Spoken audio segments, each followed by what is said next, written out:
Hey everybody, it's your old pal Ken, aka Sleaze Grinder. You know, I have a podcast. It's called the Heavy Leather Record Club, same title as this channel. And I would really like it if you checked it out. I think you'd enjoy it. It's a lot of cool stuff on there. It's all about record collecting with a really cool gang of my buds. And there's a link in the description below. Please, when you get the chance, check it out. I think you like it. And also, if you're enjoying this channel, of course, it would also be great if you subscribed. I am going to show you some new arrivals to my collection. So let's get right to it. This record, In Your Air, is closing. In Your Air is an institution here in Boston. By the time you see this, it will have been closed after 35 or 36 years. It's very sad. It's not closing completely. It's moving to Rhode Island, but obviously not as close as it was. So I went one last time, old time's sake, picked up a couple of things, saw this one.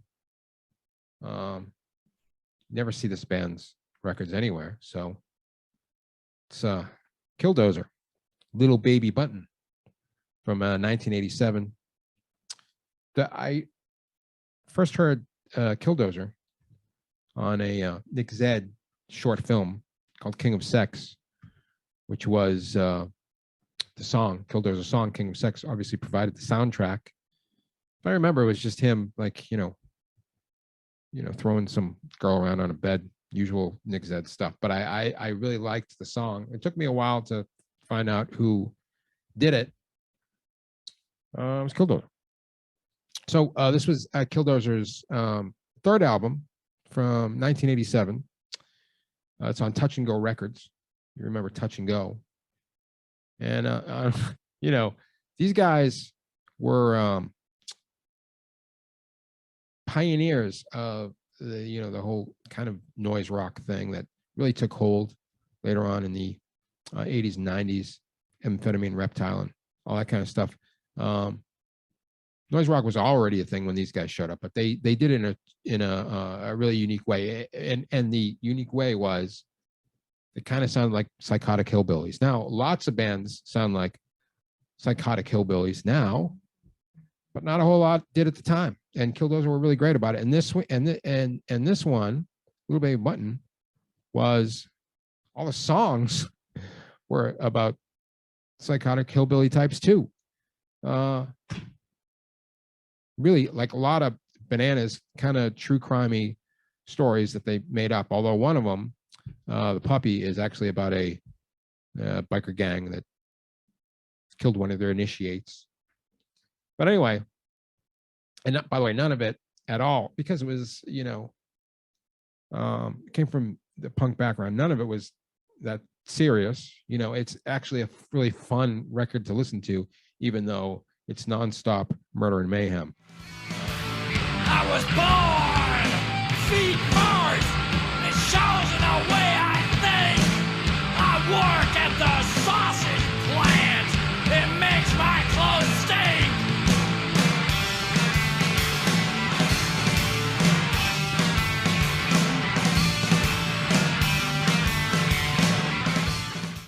I like it a lot. Happy to have it. Would like to have all of Killdozer's records, but this is honestly, I think, the first one that I've seen in the wild in a long time. I think they're from Texas. Could be wrong. I got a Texas vibe when I'm thinking about it. This is a black metal band. They're called Urgel. I heard this record on Gimme Metal, cruising around, and I hear this song, and I'm like, it's the title song, which is Goatcraft Torment. And I'm like, this is catchy, like maximum catchy and maximum abrasive at the same time. So it's kind of limits on both sides, both ends. And I like this band a lot. They're Norwegian, because you can see right there on the back, you can't really see, but it says true Norwegian black metal, so you know what you're getting. And look at them all.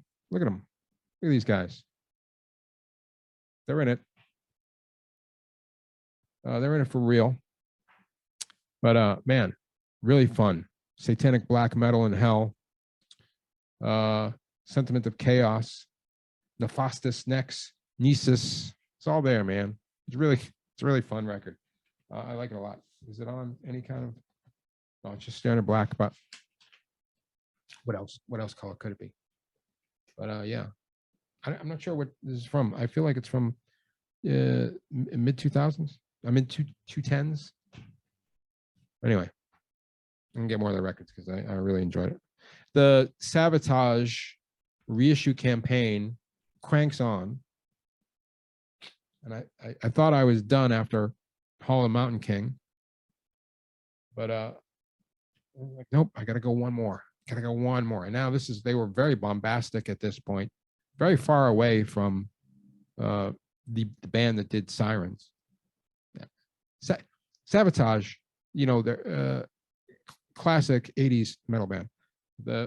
For me, their ultimate statements were The Dungeons Are Calling and Sirens, which was their first EP and their first album.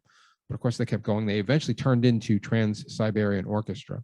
But just lately, they've been getting rediscovered and reissued. And as much as I feel like, you know, when they get to the rock opera stage of their career, that, you know, it's all gets a little goofy, you know. But man, production is so good and the vocals are so good and the musicianship is so tight. You know, I had to get another one. Got a ballet. And again, they were way into the rock opera era of the band. You know, gatefold. There you go. Just like it's a great presentation, like always. You know, it's got this you know, booklet in here with all the info. It's got bonus 10-inch as well. Thorazine Shuffle. And you know, I like it. It's good stuff. If you like really overblown in every way 80s metal, if you like rock operas, check out Gutter Belly. Dig it. Now this one, it's really cool that we are in this point right now where a lot of the bands from the 90s, in the sort of alt rock genre, are getting reissues because all that stuff was almost purely CDR.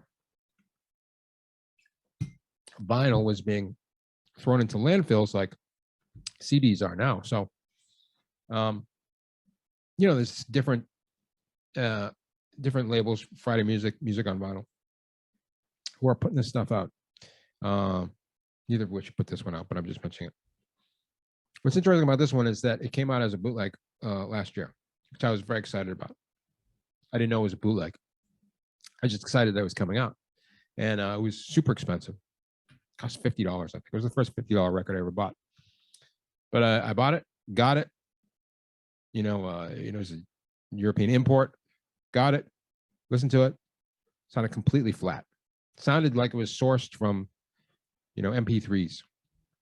And, you know, that was a bummer. But lo and behold, I don't know, a few months later, they decide to release it for real, the band. And it's remastered, and it sounds terrific. And of course, I'm talking about Cake with their second album, Fashion Nugget. This is the one, of course, they had their big hit, The Distance. He's going for distance. He's going for speed. It's also got their cover of I Will Survive, which got a little traction on the radio too. And again, it's remastered for a vinyl, and it sounds really good. And if you like 90s alt rock, you are going to be very happy to have this one in your collection. I have two of them. One's not that great, but the other one is. Finally, this week, before I leave, this one just came out. What's interesting about this too is that this is the Plasmatics. It's on Vice Squad, which is a subsidiary of MVD Audio, which does a lot of great reissues. They're kind of an analog to Cleopatra, and they're always coming up with really cool, interesting stuff. But this one is the Plasmatics, the Vice Squad recording. So it's the first 3 Plasmatics EPs from the 1978 and 1979. And I just saw Butcher Baby right there at a record store the other day for $50. And then this one, which collects all 3, is it's really inexpensive. It's like $18-19 retail. So really worth it if you're a Plasmatics fan, Wendy O fan, and I don't know why you wouldn't be. Most people are. And this is them at their rawest, punkiest days. It's really good. Some really crazed, live renditions, and really good. Love it a lot. As time went on, of course, they went through a kind of a metal thing for a while. They did their own rock opera, like Sabotage, Maggots. Wendy got involved with Gene Simmons, started doing some questionably commercial hard rock. Then she got into a rap thing for a while. So, their discography goes all over the place. But if you want the really fast, hard Plasmatics, that's a great place to start. And this is a great place for me to end. So that's what I'm going to do. Thank you for watching. I'll be back with some other stuff in a few days. But until then, once again, please check out the Heavy Leather Record Club sometime. It's a great podcast. And thanks for watching, and I'll see you next time. Don't forget to stay rock.